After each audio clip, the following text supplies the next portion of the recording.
ആരെങ്കിലും വേദനിപ്പിച്ചു എന്ന് കരുതുക.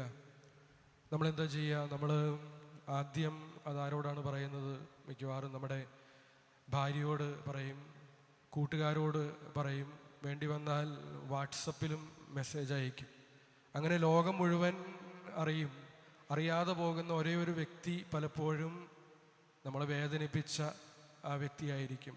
ആരുമായിട്ടാണോ നമ്മൾ ഒരു അനുരഞ്ജനത്തിലേക്ക് വരേണ്ടത്, ആ വ്യക്തി മാത്രമായിരിക്കും നമ്മൾ വേദനിച്ച കാര്യം അറിയാതെ പോകുന്നത്. അതുകൊണ്ടാണ് ഈശോ ഇന്ന് സുവിശേഷത്തിൽ നമുക്ക് വ്യക്തമായിട്ടുള്ള നിർദ്ദേശം ഇക്കാര്യത്തിൽ നൽകുന്നത്.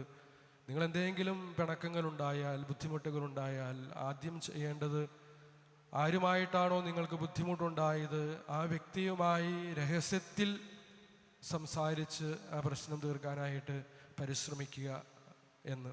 പക്ഷേ നമ്മുടെ ജീവിതത്തിൽ നേരെ ഓപ്പോസിറ്റ് ഡയറക്ഷനിലാണ് അത്തരം സാഹചര്യങ്ങളിൽ കാര്യങ്ങൾ നീങ്ങുന്നത്. അതുകൊണ്ട് ഈശോയുടെ വചനം സ്വീകരിച്ച് കുറെ കൂടെ അതിനനുസരിച്ച് ഇത്തരം സാഹചര്യങ്ങളെ, പ്രശ്നങ്ങളെ പരിഹരിക്കാൻ നമുക്ക് ആത്മാർത്ഥമായിട്ട് പരിശ്രമിക്കാം. രണ്ടാമത്തെ ഒരു ചിന്ത ഇന്ന് സുവിശേഷം നൽകുന്നത്, അതിനെപ്പറ്റി മനസ്സിലാക്കാൻ നമ്മളെ സഹായിക്കുന്ന ഒരു പുസ്തകമുണ്ട്, ഡിഫിക്കൽട്ട് കോൺവെർസേഷൻസ്.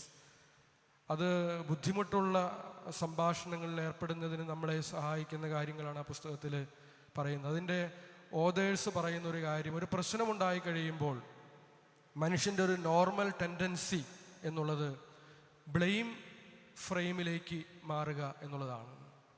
എന്ന് പറഞ്ഞാൽ ആ പ്രശ്നമുണ്ടായി കഴിയുമ്പോൾ ഒരു കുറ്റക്കാരനെ, ആ പ്രശ്നത്തിന് കാരണക്കാരൻ, ഒരു കുറ്റക്കാരനെ കണ്ടെത്താനായിട്ടുള്ള ഒരു മെൻറ്റാലിറ്റിയാണ് നമ്മുടെ ഒരു നോർമൽ ടെൻഡൻസി. അവർ പറയുന്നത് നമ്മൾ ബ്ലെയിം ഫ്രെയിമിൽ നിന്നും മാറി കോൺട്രിബ്യൂഷൻ ഫ്രെയിമിലേക്ക് മാറണം എന്നുള്ളതാണ്. എന്താണ് കോൺട്രിബ്യൂഷൻ ഫ്രെയിം?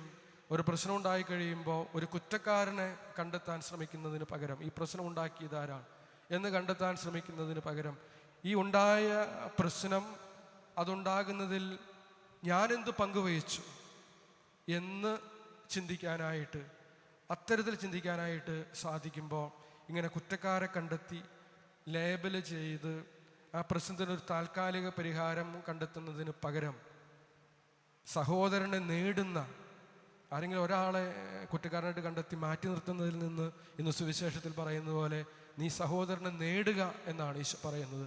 സഹോദരനെ നേടുന്ന, ആരെയും കുറ്റക്കാരായി ചിത്രീകരിക്കാതെ സഹോദരനെ നേടി ആ പ്രശ്നത്തിന് ശാശ്വതമായിട്ടുള്ള ഒരു പരിഹാരം കാണുന്ന ശൈലിയിലേക്ക് മാറണം എന്നാണ് ഈശോ നമ്മളെ ഓർമ്മിപ്പിക്കുന്നത്. മൂന്നാമത്തെ ഒരു കാര്യം, നമ്മൾ മറ്റൊരാളെ പറ്റി വേറൊരാളോട് എന്തെങ്കിലും പറയാനായിട്ട്, അല്ലെങ്കിൽ ആളുടെ കുറ്റം പറയാനായിട്ട്, വേറൊരാളോട് പറയാനായിട്ട് ഉള്ളൊരു ടെൻഡൻസി വരുമ്പോൾ, അല്ലെങ്കിൽ സാധ്യത തെളിയുമ്പോൾ 3 ചോദ്യങ്ങൾ നമ്മൾ നമ്മളോട് തന്നെ ചോദിക്കണം. ഒന്നാമത്തേത്, ഞാൻ ഈ പറയാൻ പോകുന്ന കാര്യം വേറൊരാളെ പറ്റിയുള്ള കുറ്റമാണ് പറയുന്നത്, അത് വേറൊരാളോടാണ് പറയാൻ പോകുന്നത്. ഞാൻ മറ്റൊരാളോട് പറയുന്നതിന് മുമ്പ് ഇക്കാര്യം ആരോടാണോ പറയേണ്ടത്, ആരുമായിട്ടാണോ ബുദ്ധിമുട്ടുള്ളത്, ആ ആളോട് നേരിട്ട് ഞാൻ സംസാരിച്ചിട്ടുണ്ടോ? നമ്മൾ ആദ്യം ചോദിക്കേണ്ട ചോദ്യം അതാണ്. അങ്ങനെ നമ്മൾ സംസാരിച്ചിട്ടില്ലെങ്കിൽ നമ്മൾ ആദ്യം ചെയ്യേണ്ടുന്നത് അതാണ്. രണ്ടാമത്തെ ഒരു ചോദ്യം നമ്മൾ ചോദിക്കേണ്ടത്, ഞാനിപ്പോൾ മറ്റൊരാളെ പറ്റി പറയാൻ പോകുന്ന ഈ കുറ്റം, കുറവ്, അത് ഇപ്പോൾ വേറൊരാളോട് പറയാനായിട്ട് പോവുകയാണ്.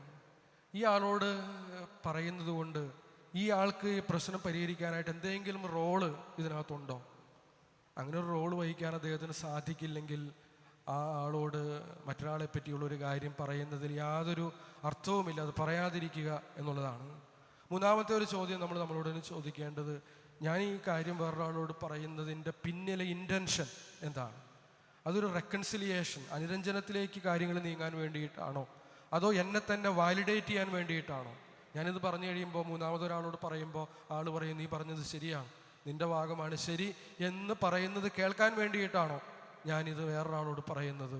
അതോ ആ ആൾ വഴി ഒരു റെക്കൺസിലിയേഷൻ, ഈ കാര്യത്തിൽ ആരുമായിട്ടാണോ ബുദ്ധിമുട്ടുണ്ടായത് ആ ആളുമായിട്ടൊരു റെക്കൺസിലിയേഷൻ സാധിക്കാൻ വേണ്ടിയിട്ടാണോ?